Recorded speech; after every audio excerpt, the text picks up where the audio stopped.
Welcome back to TLDR's daily briefing for Thursday the 19th of June 2025. In today's episode, we cover the latest updates on the Iran-Israel conflict, why the conflict between the DRC and Rwanda may be coming to an end, and tensions in the Pacific regarding China's relations with small island nations. But first, fresh political turmoil in Thailand.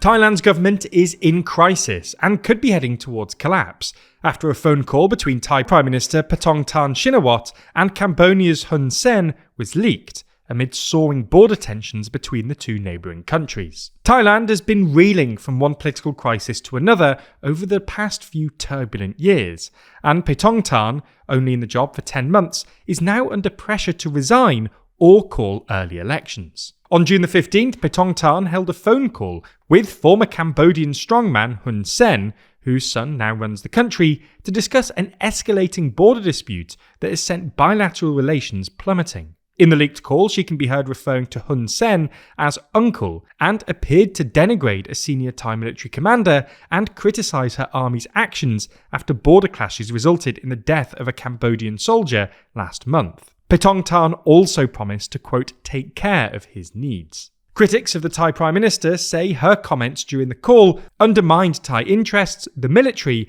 and were effectively kowtowing to the veteran Cambodian politician. At a time when the border dispute has ignited nationalist and military sentiment, the phone call is particularly damaging for 38-year-old Paetongtarn, who comes from the influential Shinawatra political dynasty, which conservative and military-aligned factions deeply distrust.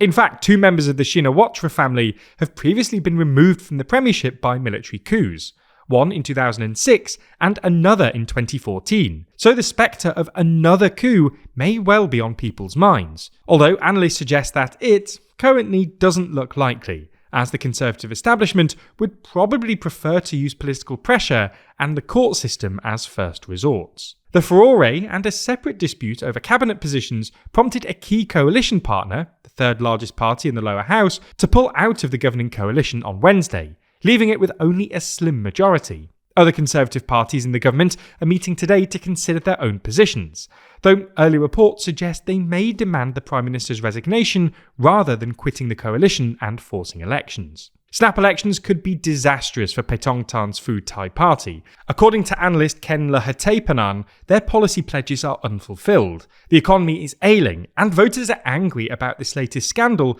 and may still harbour anger at the party's decision to strike a grand bargain and go into coalition with military-aligned parties 2 years ago. You're listening to TLDR's Daily Briefing. If you want more explainers on what's happening in the world, then you should check out TLDR's other channels.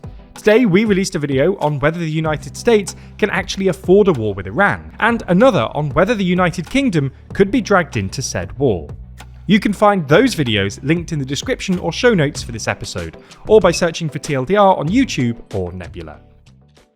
Moving on now to the latest news regarding the deepening conflict between Israel and Iran, who've been trading fire for the 7th consecutive day. Overnight, Israel struck a heavy water reactor in Arak, a city in northwest Iran, along with a second strike on the Natanz enrichment facility. Iranian state television said evacuations were made before the strikes, and no risk of radiation or casualties was detected. In Israel, an Iranian missile barrage struck several sites across Israel, damaging a hospital in the country's south. In response, Israeli Prime Minister Benjamin Netanyahu warned Iranian leaders they would pay a heavy price for the attack, and Defense Minister Israel Katz threatened to eliminate Iran's Supreme Leader Ayatollah Ali Khamenei.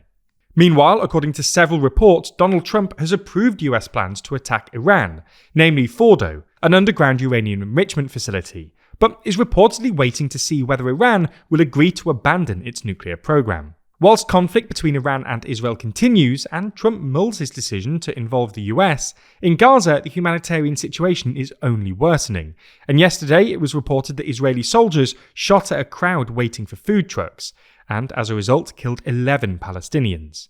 More than 100 Palestinians have died in recent days waiting for food. The Democratic Republic of Congo and Rwanda have signed a provisional agreement aimed at stopping the conflict in eastern DRC. The eastern DRC has been riven by conflicts for decades, with armed groups competing for access to the region's natural resources. The conflict has left thousands of people dead and hundreds of thousands displaced.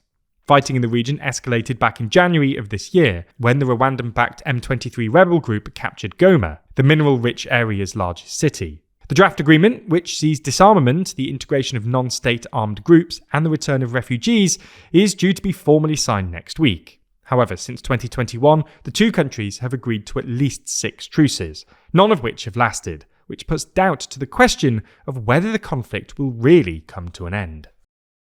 Finally, New Zealand has halted millions of dollars in funding to the Cook Islands, a small Pacific nation, over its recent agreements made with China, which include cooperation on deep-sea mining. Relations between other Pacific islands and their larger regional backers, Australia and New Zealand, have stumbled over ties with China in recent years, as Beijing has moved to increase its presence in the region. This move by New Zealand highlights the growing friction between the two countries, which have strong constitutional ties. The Cook Islands are self-governing, but shares a military and passports with New Zealand, which is also the Cook Islands' biggest funder. A spokesperson for New Zealand has said that the country will not consider any new funding for the Cook Islands until steps are taken to repair the relationship and restore trust. That's all for today. We'll be back with you tomorrow, so make sure you're subscribed wherever you listen.